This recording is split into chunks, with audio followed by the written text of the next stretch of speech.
آپ کے جو پی او کے آپ کے پاس ہے، جن کو ہم لوگ پی او کے کہتے ہیں، اس میں آپ نے کون سا ڈیموکریٹک رائٹ دے رکھے ہیں لوگوں کو؟ بالکل دیے ہوئے ہیں. ان کا اپنا پریزیڈنٹ ہے، ان کا اپنا پرائم منسٹر ہے، ان کی اپنی اسمبلی ہے.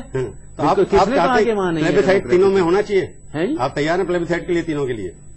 بیٹھ کے دونوں کو آپ کیوں نہیں تیار ہو؟ کشمیر وہ بھی، کشمیر یہ بھی، جموں بھی، اور جو پلیبیسائٹ اور یہ جو رائٹ آف سیلف ڈٹرمنیشن وہ تو ہمارا سٹینڈ ہے 48 کا. آپ کروانا چاہتے ہیں کروائیں. تینوں پروونس سے آپ کے لیے تیار ہیں؟ آپ تیار ہیں نا؟ یہ تو ہماری تو یونائٹڈ نیشنز کا سٹینڈ ہی یہ ہے کہ self determination for the people of Kashmir, یہی ہمارا سٹینڈ ہے. نہیں، people of Kashmir on both sides.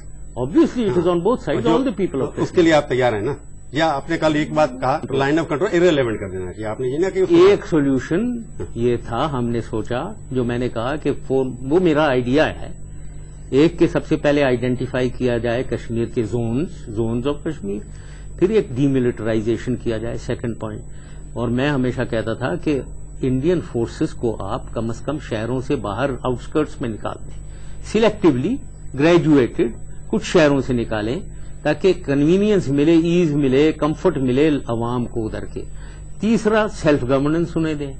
چوتھا ایک اوور واچ میکینزم رکھ لیں. اور پھر بات آئی لائن آف کنٹرول کی. لائن آف کنٹرول کی بات ہم نے میوچلی ڈیسائیڈ کیا تھا کہ اس کو ارریلیونٹ بنائیں. ارریلیونٹ کیسے بنائیں؟ اس میں اس کے بہت سے روٹس کھول دیں، آنا جانا، پیپل ٹو پیپل کانٹیکٹ ہو اور ٹرانزٹ ٹریڈ بھی ہو، یہ کریں. تو یہ آئیڈیا تھا اس کو، اور اس کے بعد تاکہ آگے معاملہ چلے اور زیادہ پیس. اب تو یہ جو آپ نے ٹھیک کہا جی پیس، اس کا مطلب کہ اگر کشمیر پرابلم جب تک لٹکی رہے گی، آپ لوگ یہاں بم پھینکتے رہیں گے، ہم پھینکتے رہیں گے، یہ طریقہ تو نہیں ہے نا؟ یہ طریقہ نہیں ہے. تو کشمیر کو سالو کرنا نہیں، اس کا آپ یہ کہہ رہے ہیں انڈائریکٹلی کشمیر اگر سالو نہیں کرو گے تو ہم یہاں پہ ٹیررسٹ بھیجتے رہیں گے اور وہاں ٹیررسٹ کیمپ چلتے رہیں گے. کوئی ٹیررسٹ نہیں بھیج رہے ہیں، ایسی بات نہیں. دیکھیں آپ ایک چیز کو وہی چیز لے لیتے ہیں جو ہماری. آپ یہ بتائیں، اگر میں اب آپ کیونکہ مجھے میرے سے سوال کریں، ایسٹ پاکستان ہم سے الگ ہو گیا، بنگلہ دیش، یہ کس نے کروایا؟ آپ کے خلاف وہاں بھی بغاوت ہوگی.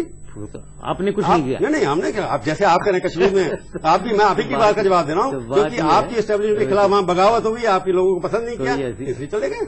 تو کشمیر میں بھی بغاوت ہو رہی ہے، آپ لوگوں کو پسند نہیں کر رہے ہیں، تو یہی کرنے وہاں الیکشن ہو رہا ہے، وہ آپ کے ساتھ تو نہیں کھڑے ہوئے نا. نہیں، الیکشن کی بات نہیں ہے. الیکشن ہمیں معلوم ہے وہاں الیکشن کیسے ہوتے ہیں. بات یہ ہے کہ کشمیر تو چھوڑیں پرانی باتوں کو، Kashmir problem must be resolved, کیونکہ it is leading to extremism. ہماری سوسائٹی میں اس کا امپیکٹ ہو رہا ہے، آپ کی بھی سوسائٹی میں امپیکٹ ہو رہا ہے، آپ کی سوسائٹی میں امپیکٹ ہو رہا ہے. آپ اس کو ایک نظر انداز کریں گے تو آپ خود بھی پرابلم میں جا رہے ہیں. یہاں بھی ایکسٹریمزم پھیل رہی ہے. اگر آپ کو دیکھا آپ نے کرکٹ میں بھی، آپ نے لاہور میں ہو گیا، آپ تو کرکٹ کو پریمی ہیں، تو یہ سب آپ کے دیش میں آپ کے اوپر بھی آکرمن ہوا. یہ تو انڈیا میں تو اس کے لیے کوئی ریسپانسبلٹی نہیں ہے نا. نہیں، تو آپ کے دیش کے اندر اگر آپ کے اوپر اٹیک ہوتا ہے اور آپ کی کرکٹ ٹیم جو باہر سے آتی ہے اس کے اوپر اٹیک ہوتا ہے، تو وہاں کی جو عوام ہیں وہ بھی تو دکھی ہے. ہاں دکھی تو وہی ہے نا سارے لوگ. عوام میں ایکسٹریمزم ضرور ہے، عوام دکھی نہیں ہے.